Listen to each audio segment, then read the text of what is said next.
This is Tomasz Gruszkowski from the IFLA PAC for Digital Preservation at National Library of Poland, and I welcome you to a series of open webinars on digitization. I will just pass the mic and the camera to Jody. So I'm switching off, and you're most welcome. Lovely. In that case, I shall start sharing my screen. Hopefully that now works and that you can see. Let me just try and get it into presenter mode. So thank you again for inviting me to today's webinar. Salome will be talking in depth about her application to the Endangered Archives programme, but before she does so, we thought it would be a good idea for me to put the Endangered Archives programme in perspective and give a brief overview of what we do. So the Endangered Archives programme, EAP for short, seeks to preserve cultural heritage and make it available to as wide an audience as possible. To achieve this, we provide grants for the digitising and documenting of archives that are at risk of loss or decay and are located in countries where resources and opportunities to preserve the material are lacking or limited. The programme is supported by Arcadia, a charitable fund of Lisbeth Rousing and Peter Baldwin, and administered by the British Library. We have provided grants to 434 projects to date since we started in 2004, and those projects take place in 91 countries worldwide. The projects have digitised a variety of content so far, including rare printed sources, manuscripts, visual materials and audio recordings, resulting in nearly 11 million images and 35,000 sound recordings that are freely available on our website. As you can see from some of these projects here that I've highlighted, we have digitised photographs, and in this case glass plate negatives, archival records, and in this case plantation records, manuscripts, these are some from Jenne in Mali, newspapers from India, and sound recordings.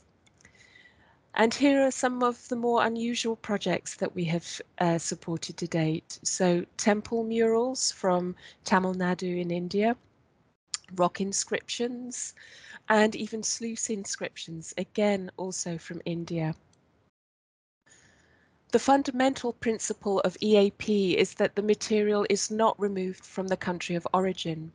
Therefore, the programme will fund what is needed to enable that project to take place. The grants will pay for the digitisation equipment, which is then left in the country at the end of the project, but equally important, it will also pay for the training.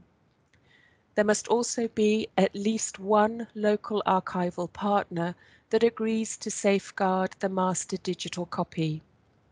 Here are some images of current projects that we have recently received images of the various teams in action. So going from left to right, we have a project digitising Islamic manuscripts in northeast Kazakhstan. In the center, we have a digitisation setup, digitising Buddhist palm leaf manuscripts in Laos, in Southeast Asia. And then the one on the right is in a medical museum and is digitising, as you can see, rather large format medical patient records. There are three types of project that EAP funds. The smaller type of project is a pilot project. It has to be completed within 12 months and has a maximum budget of £15,000. A pilot project can be of two types. Either one where the project teams try to identify what material exists in a region. The outcome to this sort of project is usually a survey with sample digitisation. The other type of pilot is a smaller digitisation project that can be completed within a year, and that's the type of project that Salome has. The second type of project is a major grant. This needs to be completed within 2 years, and has a maximum budget of £60,000. Sometimes it will include the relocation of an archive to a more suitable home within the country, to either a national library or a national archive, or very often also to university libraries. The focus of this type of project is digitisation, and it makes up the largest number of EAP projects that have been funded. The third type of grant is a new type of grant called an area grant, and this is only awarded to applicants who have had substantial digitisation experience. And so far, we've only awarded one of these area grants. To help applicants apply to EAP, we published a how-to guide in 2018, and it is freely available on the EAP website and also through the Open Book Publishers website. I realise I'm giving a bit of a plug for this publication, but it really does hopefully provide you with a good guide of the various processes you need to think about when you consider a digitisation project. Certainly within the first chapter, it says that you should start planning and scoping your project about a year before you apply. What hopefully makes this such a useful publication is that it has tips written by previous project holders, lessons that have been learnt so that future project holders will not find themselves in similar, rather difficult situations. The publication also has a digital appendix of camera models and other equipment that is appropriate for a digitisation project. Of course, there are many models on the market for cameras, but these ones that we recommend have been tested because they are particularly robust, either because they are robust, also because of their sealants, as many of the teams work in particularly dusty locations or move from place to place, often on rather bumpy roads. One reason why an applicant might need that really significant lead-up time before applying is because we need to know that there are the relevant permissions for the people who own the material or the people who have the copyright over the material. So we ask for this access, permission and copyright form to be signed.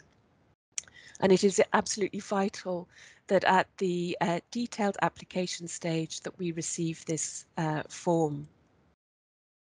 I realise I have given you a very quick guide through EAP, but at this point I would like to say that the call for applications goes out each September with an initial deadline of November, and it is a two-stage process of an initial expression of interest and then a detailed application that gets assessed by our international panel in April. The criteria for assessing each of the applications is on the screen and covers three main points: the content of the material, the project team, and the project plan. Of course, more information, a lot of information, can be found on the EAP website.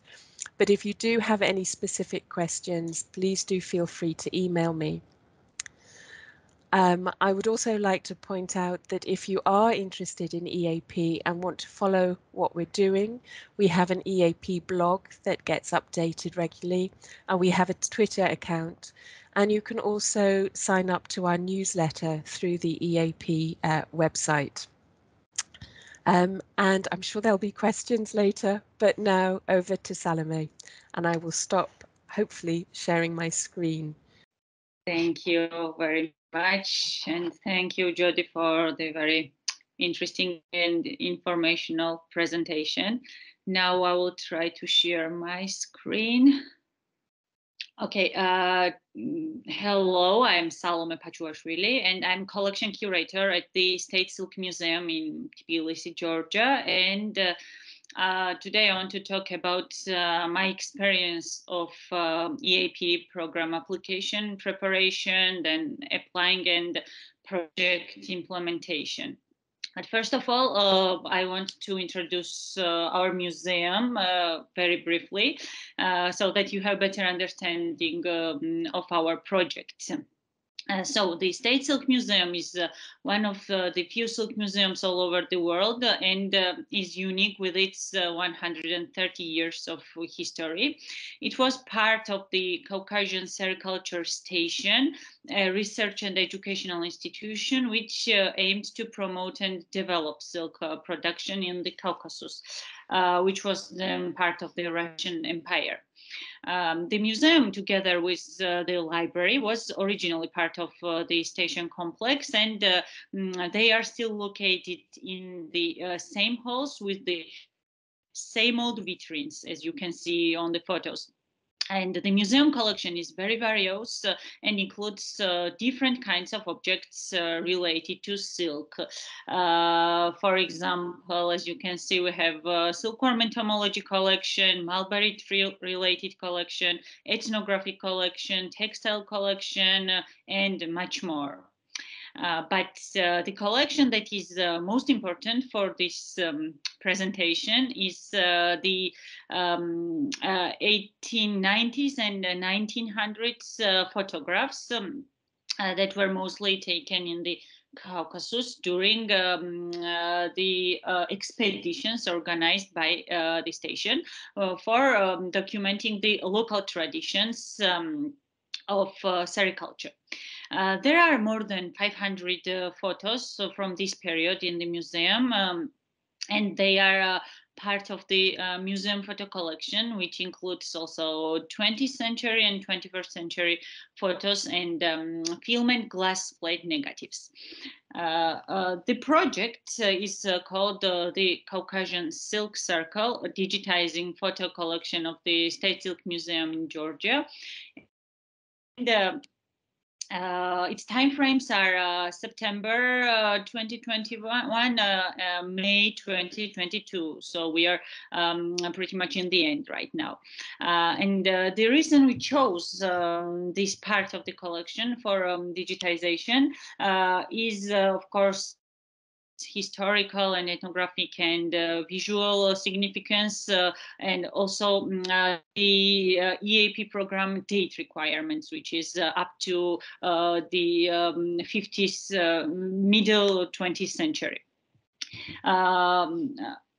However, in the preliminary application, I also included glass plate negative digitization, but I was advised by the EAP panel to cut the negatives from the project to decrease the budget and duration of the project. And actually, so this is the glass negatives. And this is also the first topic I wanted to talk about, and first recommendation I wanted to give. In my case, firstly, in my first stage, I wanted to include in the project, it was a 2-year project, and it included photo and glass plate negative digitization, also creating a website, research of the photos, and the publication, also to print the copies of the original photos, and to purchase some preservation materials like boxes and envelopes for the photos. But during different stages of the project assessment, I was advised to cut the project, and in the end, our project now includes only the digitization of the photographs and to buy the preservation material.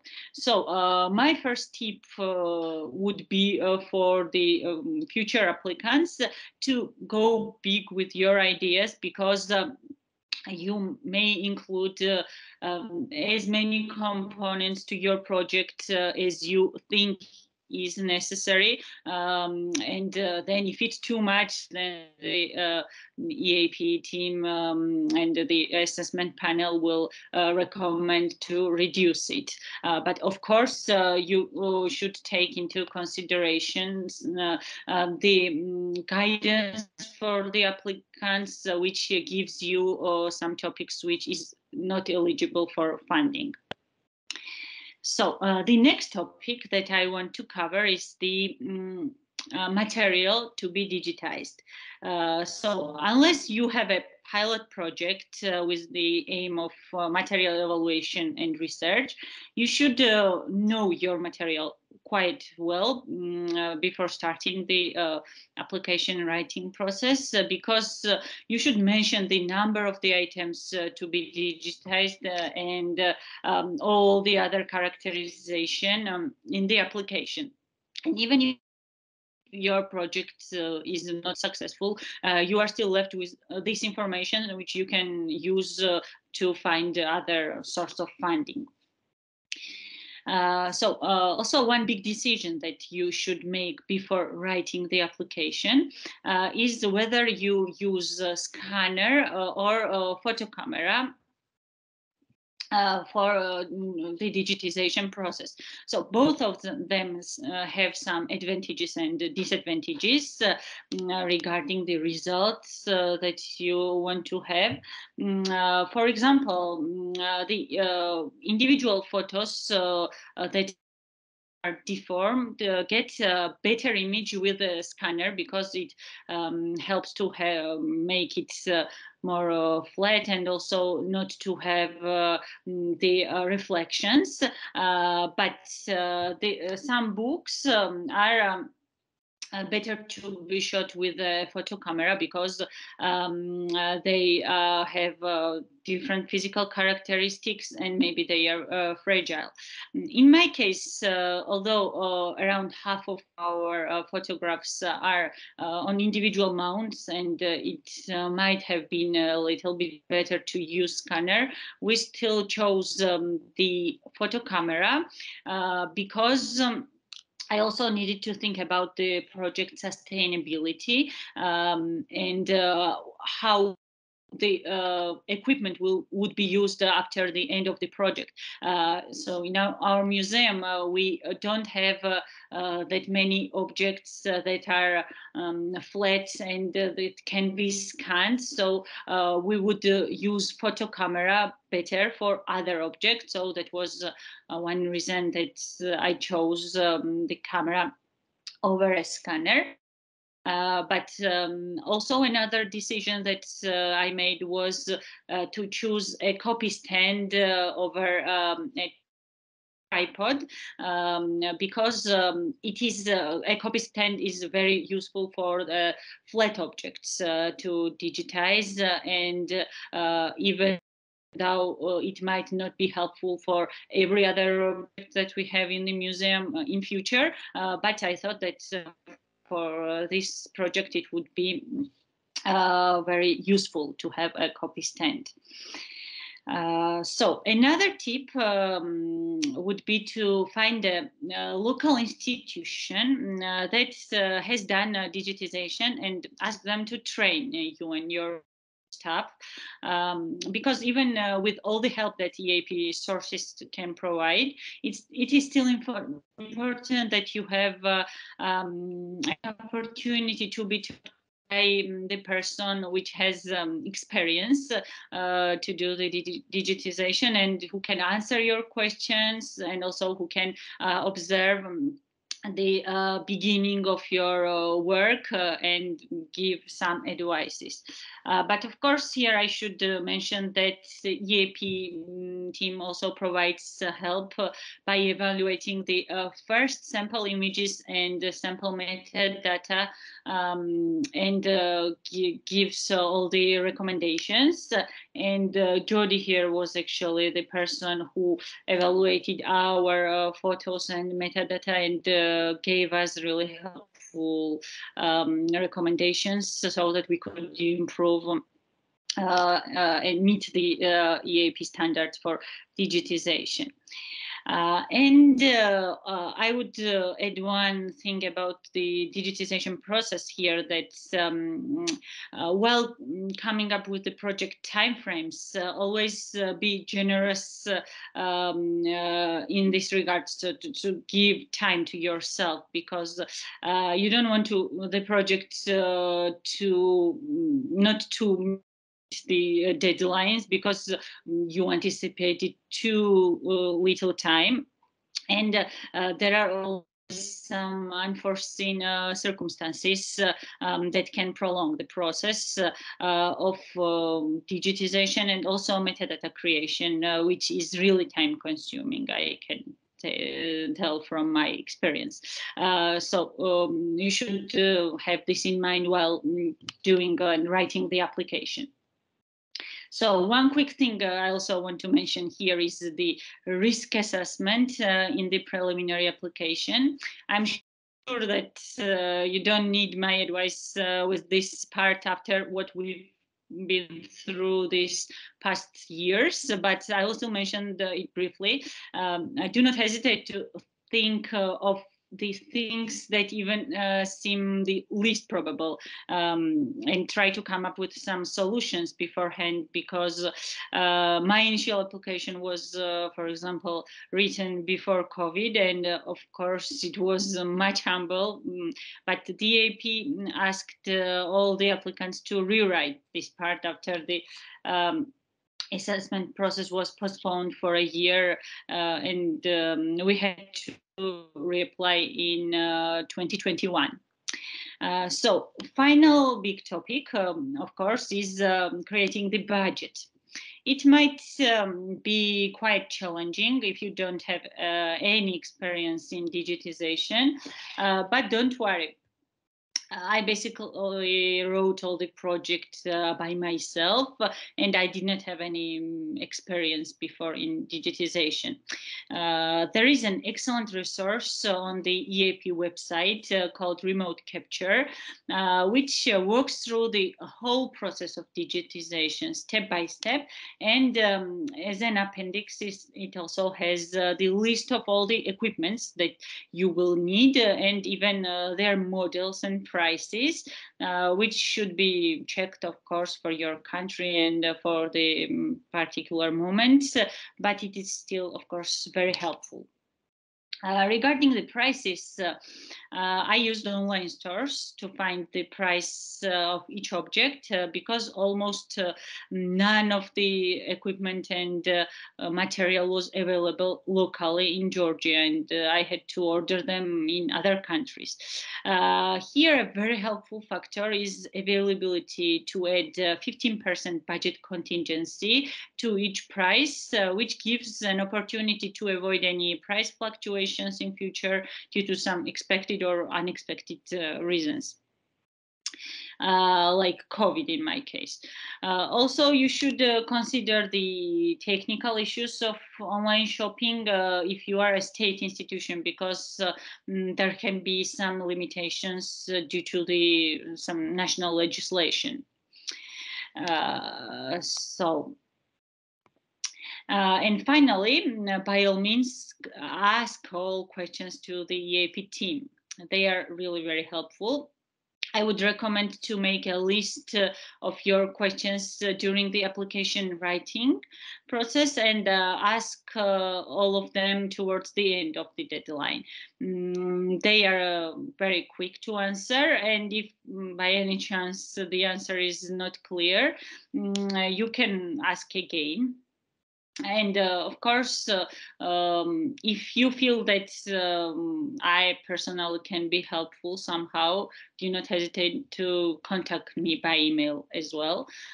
Because when I was writing my application, I would really like someone like me who had already experience in this process to give some recommendations. So thank you for your attention. And of course, if you have some questions, I'm ready, as well as Jody, I'm sure, to answer them.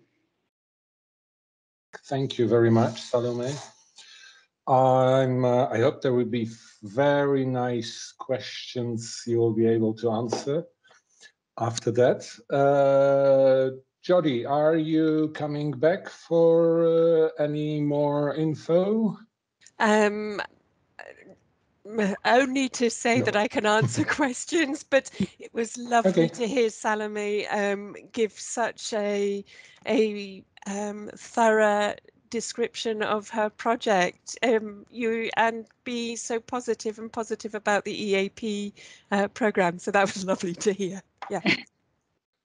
Well, a totally different piece of cake, namely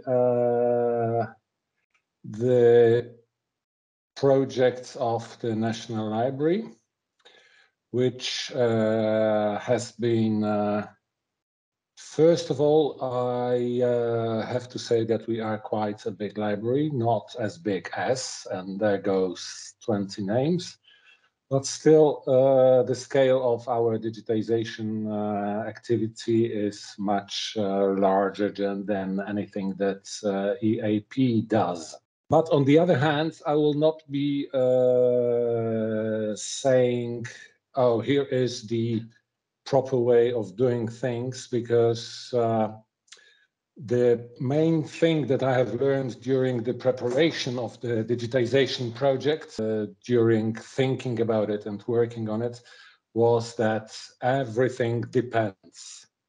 Whatever you do, there will be unforeseen circumstances. And therefore, you really have to plan well and then come back to the plans, discuss them with all the people who might be involved, which are surprisingly many people, and get back to the drawing table and refine, improve, and go on. And it's a process. The preparation of the project is a process which takes quite a long time. We've heard that it's advisable to prepare an EAP project plan for a year before. And we planned our biggest so far digitization project for a year and a half. And the project itself took 3 years. So that's what you have to consider. So I'm starting. That's it. That's the process of preparing a project in short. Think, discuss, write down, rethink, discuss again, rewrite, submit for approval. And I have omitted a few stages. 3 things that you really need to start with. It's the needs. I mean, who is this project for? Or what is this project for? In general, the digitization is supposed to serve 2 main needs. One is preservation of the physical objects, because once digitized, they don't have to leave the shelves of the vault as often as before. The other one is making them available more widely. And that's basically true. And the needs define, among others, the quality you need to use in this project. Second issue is the people. We've heard that at the EAP projects, there is training involved. And within other organizations, it's either using the people you have or really hiring new people and training them. And never believe the so-called experts who tell you that scanning is simple or metadata provision is simple. It seems simple, but it takes training and skills. Then the resources. We at the National Library had quite a big digitization lab before this project. But the scope of the project was so big that we decided to enlarge it 2.5 times. So it took us a while to buy the necessary equipment, and it took us a while to hire the people to man or woman the equipment. And apart from those things you need to think about while working, there is the issue which was quite painful during this project, the discussion part mainly. Namely the issue of language versus jargon. Because many experts speak their language. They do not accept plain speak we professionals in other realms use. It has been an issue, and it still is after all those years. So take that into consideration. How big was this project? We planned to digitize 640,000 objects in 3 years. That means there was almost 1,000 objects to be digitized in any working day. And well, you can imagine that it took some planning, preparing, working on the workflow, and then fine-tuning the workflow so that it worked. But it was not really the digitization department that was a kind of a bottleneck. During the process, we've learned that our very good catalogs are still missing some information that was important for the digitization. Like, for example, the issue of copyright. Not all authors had their date of death mentioned in the catalogs. Therefore, it required extra work to find out if their works were in public domain or not yet. Selection. It was very important for the people from various departments to select objects that should be digitized and could be digitized. It was the question of size, the question of state of preservation, the question of fragility. So the process of selection was also quite difficult. Protection. The people from the Conservation Institute were involved with basically every object. So they had to make very quick decisions whether the objects that were supposed to be digitized could be digitized, and if there needed some special kind of handling. Then there was the digitization itself. Salome has already mentioned about the choice of, it's well, seemingly simple choice, a camera or a scanner. But it's not that difficult because it can depend on the people who are working on the equipment. Cameras are in general more difficult to handle than a scanner. It was a question of the objects that were chosen.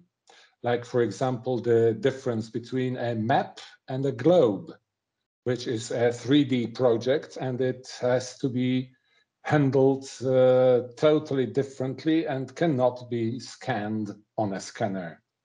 Then there was the issue of metadata.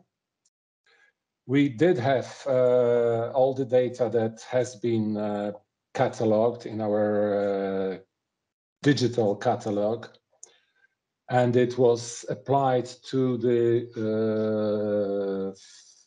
digital files, so to say, which had no scans yet, but they had the data. And in the process, it was necessary to add some data. And in some cases, it was necessary to change the data that turned out not to be totally correct. The project involved moving of the real-life objects. As I've told you, on the average, it was almost 1,000 objects a day, which is easy when it's small books. It's much more difficult if it's the year worth of newspapers, which were usually much, much bigger. And in the case of very fragile objects, it's involved also the participation of the people from the conservation department. The sizes and the state of preservation had to be taken into consideration. The legal status, as I've mentioned, the copyright issues, the production of digital objects, and then the preservation of digital objects, which is a totally different piece of cake, because our library has the mission to archive all the objects, all the physical objects that we've always have been preserving. But preserving digital objects is quite different than the preserving of physical objects, and I'll be getting back to that later on. So what are the goals? What were the goals of the project? We had to distinguish between the goals of the institution and the needs of the users. Our mission is to protect national heritage. So we do it by acquiring, storing, and permanently archiving the works of Poles, citizens of Poland, foreign works having relation to Poland. And that means that we have a very broad scope of objects. It's not only photographs, only books, only graphic works, only maps, only atlases, only globes, only, and so on, and so on, and so on. So this we have to store and archive. And the users would like to consult all those objects. Well, maybe not all of them, but still. We are a library that does not lend out, so it was done in the reading rooms, or it was possible to get some objects via interlibrary loan services. But since something like 15 years, we are moving more and more into the digital access through the 2 digital libraries of National Library of Poland. And we have 2 digital libraries because one of them shows all the public domain works that we hold, and almost 2 million of them are available over the internet for anyone interested. And the interlibrary loan service, which is done over dedicated terminals. There are over 3,700 libraries all over Poland, which can consult all the objects that have been digitized by us. And that's almost twice as much as the public domain works. But they are only available in the library premises, and the work has to be reserved for a given time and place. But still, it's much easier than going over to Warsaw and spending time and resources on getting here. So this is the loan library. This is the public domain library.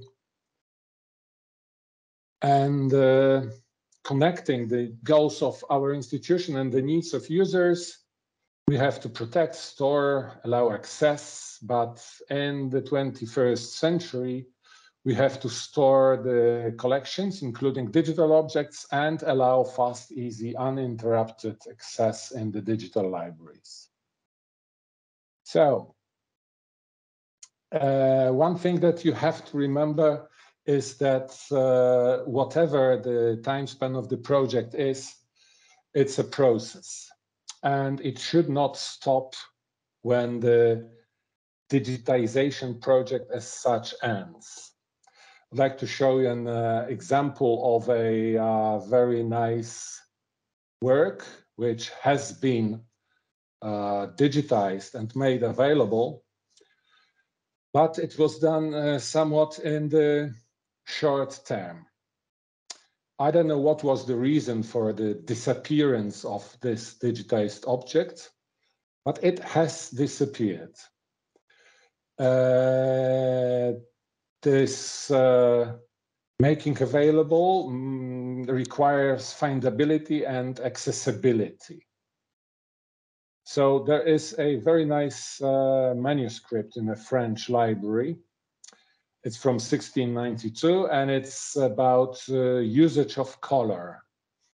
And there are very many notes about it and links on the internet which cross-link, backlink, and most of them miss the object itself. Yes, I guess so. This is a blog entry about this book. As you see, it's on color, but it's also with the examples of color.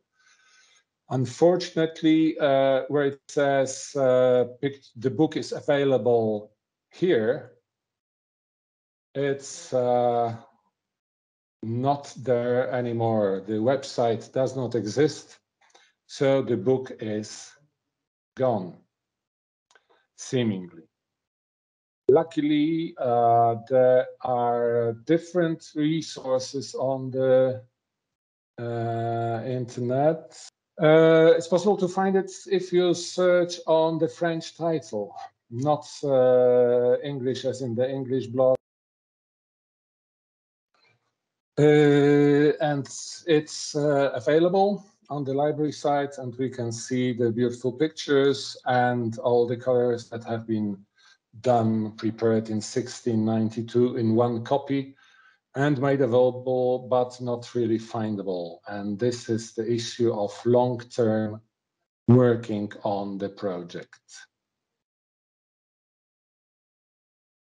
You need to have the know-how, and while working, you should also take into consideration that what you do should be documented. And you should also preserve the description of the steps you took and the reasons why you took them, so that in the long term, people who come after you will be able to, if necessary, recreate those steps. You produce digital image files, you produce the metadata, and therefore you need to have tools for producing and managing them, and also for preserving the relationships between them. There are issues of archival copies and the presentation copies, and it all involves the know-how of the file formats, the software you use to handle the files, and the manners of storing them, because as you probably all know, the media, the computer media, change as often as seasons, more or less. The problem of delivering within a given schedule in a project is very difficult, because there are different projects being created during the process. So the flow is one of the things that you have to plan very carefully. And I'm recreating here the very first notes made. Now it's a joke. It's not recreation of the notes we were making. It is just a few notes to let you see we have to move in the process from a object which is unique. It has a given size, given number of pages. It is either color and black and white. It can be reflective or transparent. It can have different ornaments, notes in the margins, watermarks. It can be 2D or 3D, like a map versus globe. It is described by the catalog entry, which has the info about the author, his lifetime, the title of the work, publication info, and there is a legal status of the work because of the author information. And it also has a particular state of preservation. All those issues and much more has to be taken into consideration when you go from a real life object to a digital object, which will be a reproduction of the former. And it will have metadata describing it, which contain most of the information from the catalog, but also additional information, like the digital objects, whether it's one file or 10 files forming one object, its resolution in pixels, its size in bytes, megabytes, gigabytes, whether it's color, and then number of bits per pixel are important. The color space in which has been digitized is important. So to come from a physical object to a digital object, there is this flow which I'm recreating here. There's an object in the vault which is has climate control. It has little light and definitely no infrared or ultraviolet light, so that the object is safer. Then there is info in the catalog, and on the basis of that information, object is selected for digitization or not. Then there is a copyright info. It can be public domain. It can be totally copyright protected. It can be licensed for a library to present. Then there are conservation department people who decide whether it can be digitized and in what way it can be digitized. And then finally, it can be moved to the digitization department. And in the digitization department, there is a choice of equipment, whether it's a camera or a scanner. They both have a computer and hard drive. And once this object is digitized, it is sent over to the repository of our library. There is a quality control under before it's the physical object gets back to the vault. And if the quality control is passed, then we remain with a digital object, which is made up of the information about it and the image files which go with this information.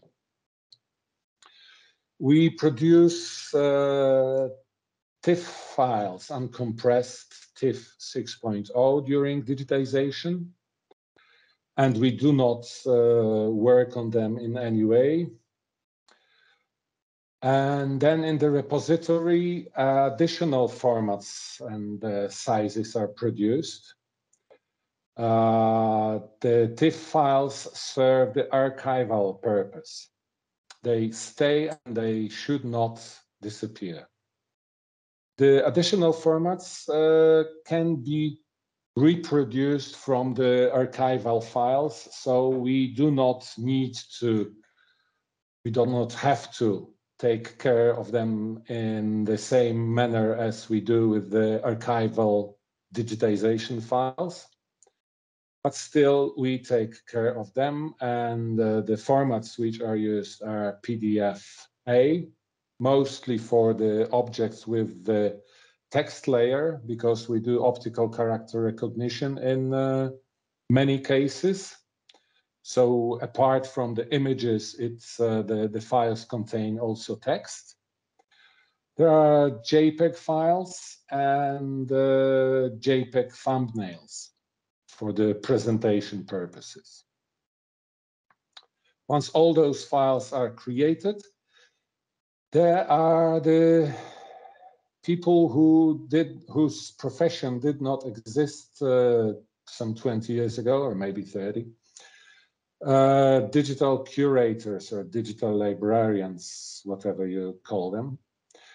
And they take care of the metadata of those digital objects. They do the pagination of the many-paged objects. They check again the legal status, and then they publish the digital objects in our library, digital libraries. And yeah, so we have the digital objects.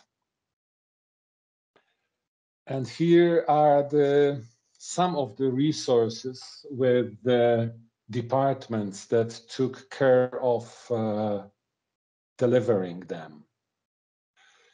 First, there's the selection, which produces an empty shell for the digital object, and then fills this shell with the data describing the physical object.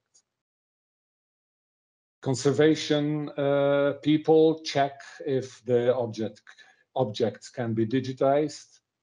There is the legal copyright issue solved.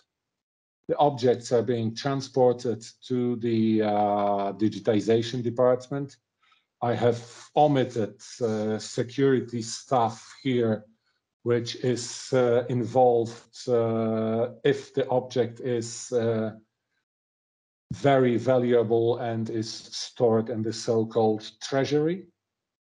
Those objects are digitized in the presence of security staff and a conservator so that they don't get damaged in any way. Then there are people in the digitization department, photographers, scanner operators, those people who care for the logistics within the department. Then there are the digital curators who, as say, lock the digital shell with the object by providing the metadata and working on the content to provide the pagination and do the OCR. And the resulting object may be presented in the digital libraries. And the archival copies are preserved long-term by the IT departments caring for our digital repository. And all that is somewhere in mind when planning the process. But it's not all, of course, because I have also consciously left out a few departments, like the financial department, taking care of the budget, and purchasing departments, taking care of the process of purchase. And then there is the digital library. I almost did not mention our digital libraries because they have existed before the project. But if you do not have a digital library, it has to be also created and then maintained.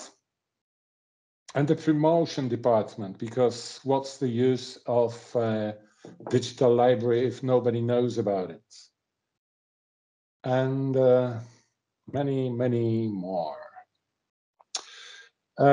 This is an example from our early digitization. It's the size of a photograph of a very valuable manuscript, which has been re-digitized in the project I was speaking about. And this is in the same scale. So you can see that its resolution is much bigger. And I can assure you that the color faithfulness is much better.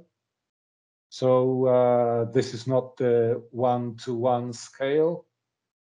You can come closer and closer to see the minute details, and also see that the leaf gold is in quite a good shape. I hope you can see it on your screens. I can see it on mine, sorry. And that's basically the end of my presentation. And I am looking forward to the questions, and I'm looking forward to answering them. Okay, so I've been asked how many team members worked for this project in Poland. It's a tricky question because I can tell you that at the very before the project, there were around 40 people working in the digital collections department. And during the project, there were around 110. But that does not mean that this change was the only change for the library, because there were also some people hired in different departments, because the effort of cataloging, moving objects, checking their preservation state, it all involved people working in different departments, and I do not really have the precise knowledge about that. So I hope that's the team members' question. And were there any external participants or partners outside the National Library? Yes, we. For the sake of clarity, I have left out a major partner we had in this project. Basically, we were cooperating with the other Polish library. I'll write down its name in the chat, the Jagiellonian University Library, which is the oldest library in Poland. And it is also, hold on a second, I'm typing and I've just learned that I cannot type and speak at the same time. That's the web address of this other library. We were doing 640 objects. They were doing around 400,000 objects. So altogether, it was 1 million objects added to the polona.pl library. And it has involved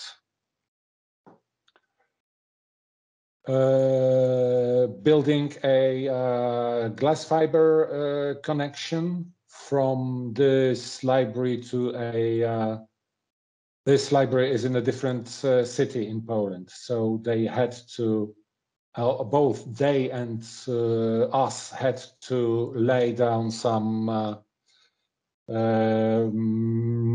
not miles, but hundreds of meters of glass fiber network to provide for fast moving of files from Krakow to Warsaw. And they also had all the same planning projects and digitization issues that we had. Okay. The lost file. This file is not in our library. We do not lose files. Oh, I don't think we do, but I did find this file and this library, so I'll put down the link to it, not to the Chinese site, which is definitely not what it's supposed to be. But in a second, I'll put the link to this place.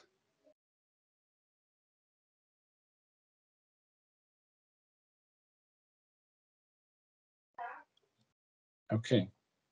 So the whole document is available there, and it's in a quite good quality. And there is also a real blessing around on the internet, and it's called archive.org. It's a site that is walking over the internet and collecting websites. And they also have this book. So it's at least in the 2 places on the internet. But still, if you look for it the way that almost everyone looks, so it's the famous, you know the one, the search engine. If you look for it, you do not really get good results.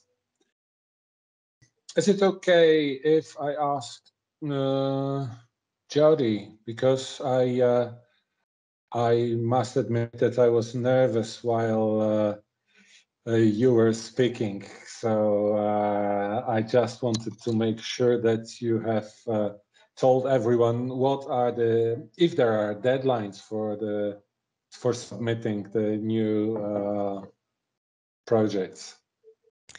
So thank you for giving me another chance to give it a plug. So yes, the call will go out in September. I do urge everybody to have a look on the website about what the criteria for applying is, and I will just find that up now and put it also in the chat. So yes, the first call goes out in September with a deadline in November, and then the successful applicants are then asked to submit a detailed application, which has a deadline in February, and then the international panel meets in April of each year to go through the detailed applications, and then successful applicants are usually notified in May. So the earliest a digitisation project can start for EAP is July, but usually they start from any time from August onwards, I think is usually a realistic time frame. And sorry, as I had mentioned, we do recommend that if anybody is interested, they start thinking about their project a year in advance. So Salome, are you there? Salome? Yes, you are. I'm here. Okay. Where can we see your results? Can we see your results yet? Not yet, because it's still ongoing project, so it will end in May. So we are also working now on the Silk Museum website, and I think it will include our digital repository of the objects, and one part will be the photo collection. So it is still a work in progress. so you can see it later. But also, I think the EAP will have it on their website. That's right. And I should also point out that every EAP project has sort of 3 months grace after the end of the official deadline of their grant to submit all the digitized material and their final reports and this sort of thing to the office. And so it's not instant when a project finishes that it goes up on the EAP website. But so long as the metadata matches the images, and that can often be a bit of an issue, you know, and so there's sometimes a bit of toing and froing with projects. I'm sure that will not be the case with this one, but sometimes it can take a little bit of time to sort things out before it goes online. But it is one of the fundamental principles of the grant is that the digitized material must be made freely available on the EAP website. So all projects that have been funded, that have submitted digitized content, the material is made available for research. Great. I'll press on you, Salome. Can you share one little picture with us? In the meantime, I will be sharing the picture of your museum because I think it's worth noting that it has been designed by a Polish origin architect, because there were so many places built in Georgia at the time that quite a few Polish architects have moved over there. Yes. And it's a nice building. Yeah, because I talked very briefly about the museum and I did not mention.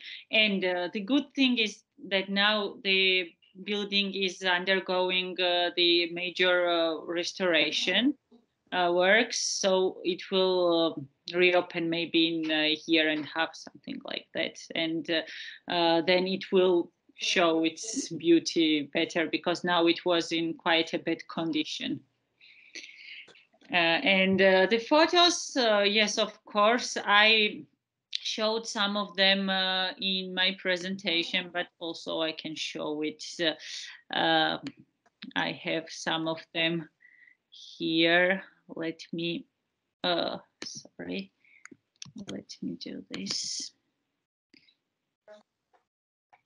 And we can do it. One moment, sorry. Okay, then I may talk over you so you can look yes, comfortably. Sure. There was a question about the copies of presentations. First of all, the recordings will be put online. So in a, well, I don't want to promise any date because then you'll be angry at me that if I don't deliver. But I'm putting an address in the chat, the address of the Preservation and Conservation Center. Nice. Yeah, so we have thematically arranged it. So I'll try to show some different.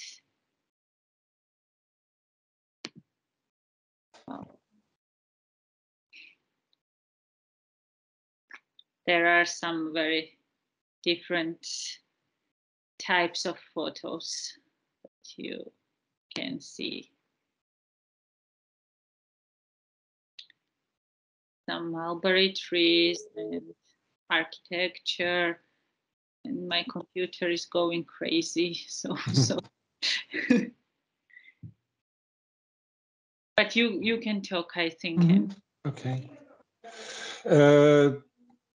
Okay. So I have put a link in the chat, and if you go there, you'll see a page that's basically in Polish, but also in English.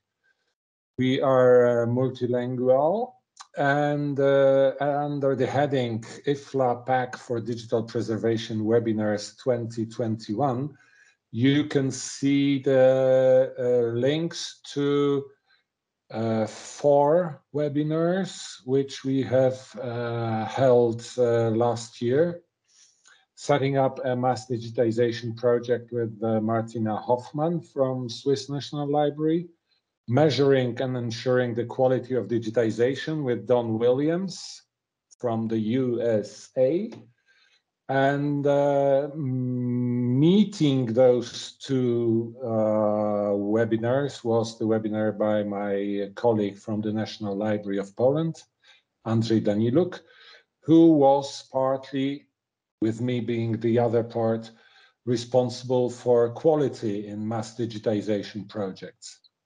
And I must say that it's a difficult issue as quality versus quantity, and we've done our best to combine the 2 or let the 2 meet.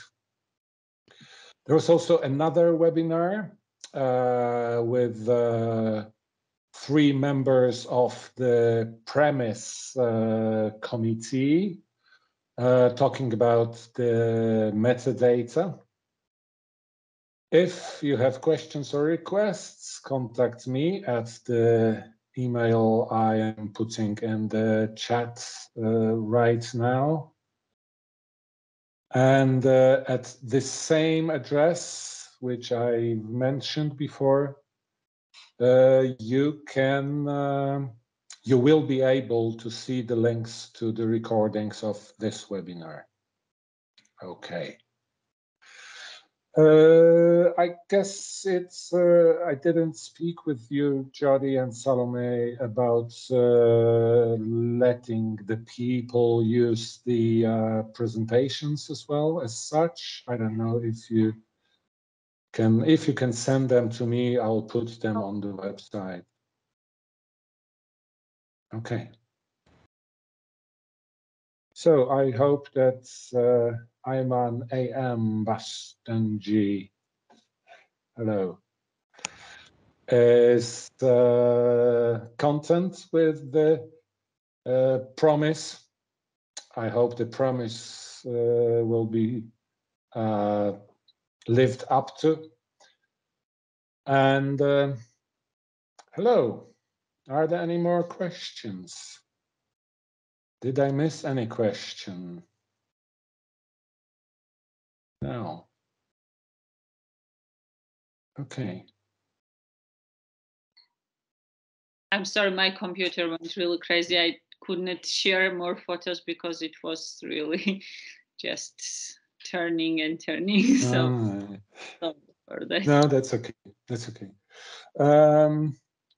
I don't know. Are there any questions? Please have questions. No, you don't have to. If you don't have questions, I'll just, for the remaining few minutes, I'll talk about my favorite digital library.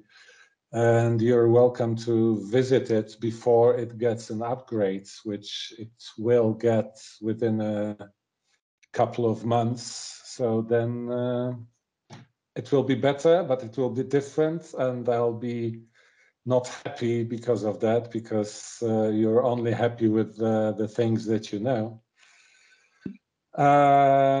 We have all different things here, and there is a small English version as well. And here, if you choose items, you will see those almost 2 million items in a moment, I hope. Yes. Wow. And then you have a very nice thing which is called Faucets Filters. I guess I'm saying it right. I hope I'm saying it right. So you can choose the category you want to see. You can choose the author and all different aspects of the data and the projects, the Patrimonium project I was speaking about with 1,062,195 objects. And the follow-up, Patrimonium 2, which has just 105,000 objects, but we are not done yet, so it will be going on. And yeah, you can, if you speak Polish, there is a very nice feature which is searching within content. So if you want to find a specific word, you can put it in here, and it will search only for objects which contain this word. And yeah, so there are 77,000 objects which have the word Piłsudski in them. And you can again sort them here by dates, by author, by title. You can limit the search using those filters. And you can have a look elsewhere, like in the press, which has the newspaper and magazine titles sorted here by title. There are many of them in German because we digitize all the materials that were produced in Poland. Also, when it has been occupied by Russia, Germany, and Austria. And here you can have a look in the press by the year. And within each year, you can pick the month. It's not a daily. Oh, and it's a copyright protected item, unfortunately. So you'll not be seeing it here. So I'm getting back to the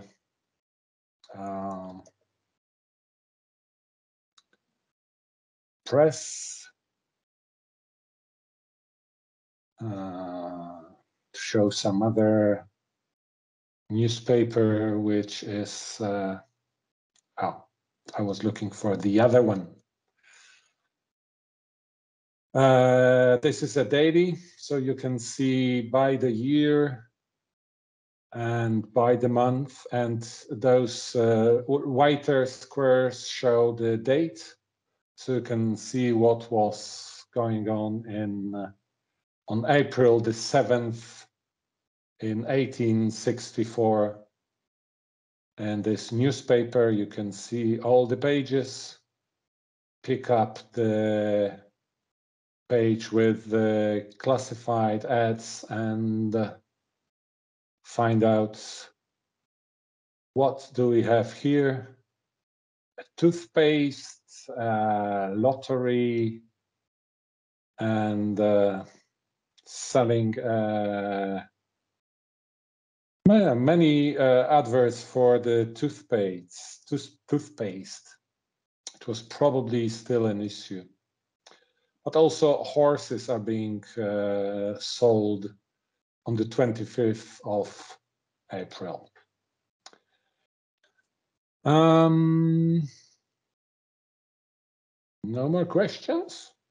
Did some questions arrive? I'm in my favorite library, so I don't know. No, there are no more questions.